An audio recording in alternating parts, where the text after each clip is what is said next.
Halo semua, salam sejahtera Malaysia. Selamat datang ke channel Fels Lifestyle. Terima kasih kerana terus setia dan terus bersama di dalam channel ini. Saudara-saudara, tuan-tuan dan puan, sebelum ini kita dengar ada kenyataan daripada Tun Mahathir kepada UMNO yang berkaitan dengan lalat dan pada akhirnya kepimpinan UMNO. Kejutan kepada Tun Mahathir, UMNO ular berbisa. Dr. Mahathir sebenarnya lalat terbang ke sana sini. Haha. Sudahlah ada yang cakap Mahathir kritikal. Kritikal kerana tak dapat tumbangkan Anwar kala teruk pada PRU15 dan sudah terlalu tua. Pada akhirnya ini kejutan buruk untuk Tun Mahathir.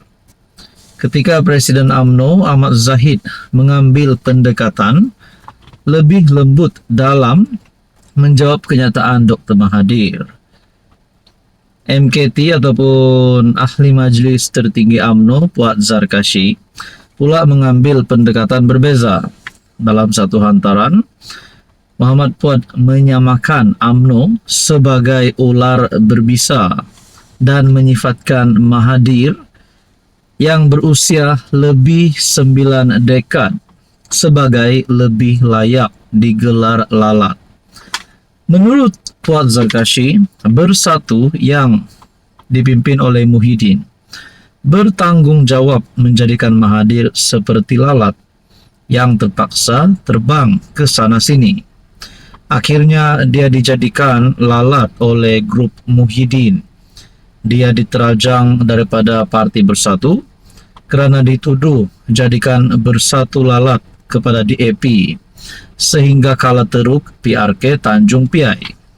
Tun M terpaksa terbang ke sana kemari. Macam lalat mencari tempat baru, kata Puat Zarkashi. Muhammad Puat mengulas perumpamaan diberikan Mahathir kepada UMNO. Digelar sebagai lalat dalam kerajaan kerana takutkan DAP.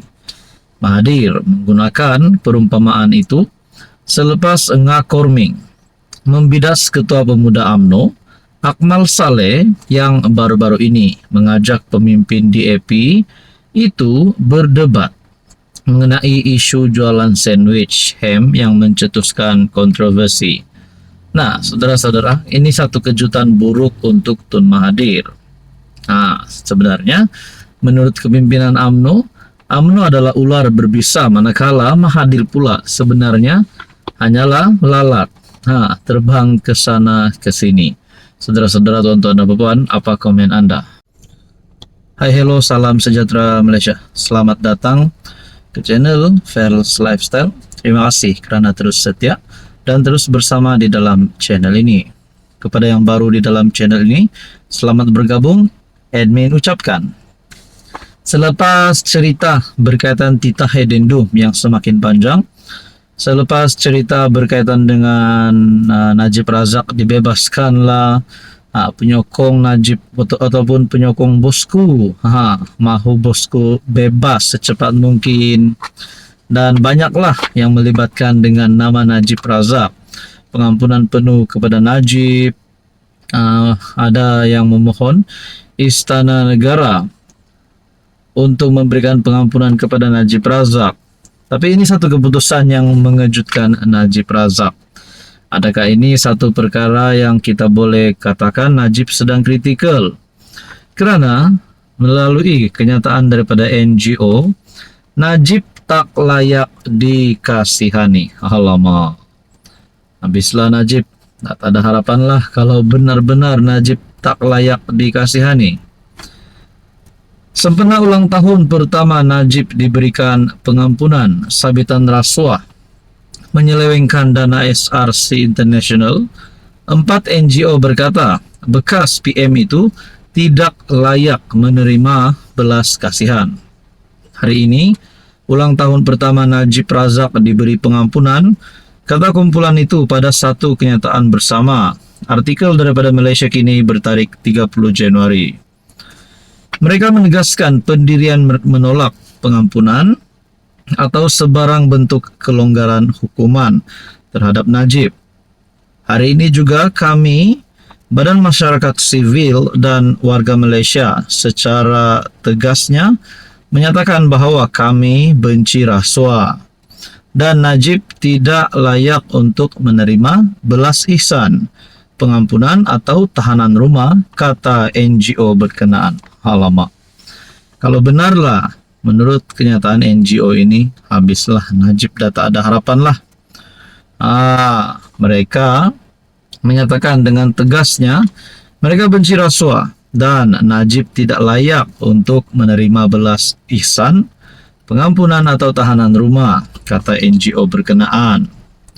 Kenyataan ini dikeluarkan oleh Projek Kestabilan dan Accountability untuk Malaysia, Projek SAMA, SAMA, Bersih, Institut Demokrasi dan Hal Ehwal Ekonomi IDEAS, serta Himpunan Advokasi Rakyat Malaysia, HARAM, dengan sokongan 48 organisasi dan lebih 800 individu. Adakah dengan ini mereka berharap untuk Najib terus berada di penjara beratus-ratus tahun lagi? Saudara-saudara, kita nantikan saja apa yang akan berlaku selepas ini. Apa komen Anda? Hai, hello, salam sejahtera Malaysia. Selamat datang ke channel Fels Lifestyle. Terima kasih kerana terus setia dan terus bersama di dalam channel ini. Ada satu soalan daripada kepimpinan PKR, di mana Hadi dan Tuan Ibrahim. Kenapa nama Presiden PAS dan juga bos besar PAS Tuan Ibrahim ini ditanya keberadaan mereka, ditanya lokasi mereka? Adakah mereka saat ini sedang melarikan diri? Adakah mereka sedang tidak dapat dikesan kedudukan dan lokasi mereka? Ataupun mereka sudah hilang? Nah, saudara-saudara, menurut ahli Parlimen PKR, di mana Hadi Awang dan Tuan Ibrahim ketika pemimpin PAS sebar fitnah? Ini satu tamparan dan satu kejutan kepada kepimpinan PAS, bukan saja kepada kepimpinan PAS, tetapi kepada seluruh kepimpinan Perikatan Nasional. MP Sungai Petani, menurut artikel, Muhammad Taufik Johari secara sinis berkata, dia berasa kagum dengan perkongsian timbalan Presiden PAS Tuan Ibrahim, Tuan Man, mengenai tuntutan memohon maaf dan memaafkan dalam Islam. Bagaimanapun Muhammad Taufik mempersoalkan sikap berdiam diri Tuan Ibrahim dan Presiden PAS Tan Sri Abdul Hadi Awang apabila pemimpin mereka terlibat dalam menyebarkan fitnah. Di manakah ulama-ulama dalam PAS yang sepatutnya menegur jika mereka benar-benar berpegang pada ajaran Islam? Mengapa mereka diam membisu apabila fitnah menjadi budaya dalam parti mereka? Pada 27 Januari yang lalu, Pesuruhjaya PAS Perak Razman Zakaria mengaku salah dan memohon maaf kerana mendakwa Menteri Belia dan Sukan Hana Io sebagai anak YTL apabila mengaitkan pemimpin DAP itu dengan tokoh korporat Io Tiong Lei. Kenyataan itu dibuat tidak lama selepas MP Kepala Batas daripada Parti PAS, Siti Mastura, diarah membayar lebih 830K kepada 3 pemimpin DAP kerana mereka mempunyai pertalian dengan pemimpin komunis.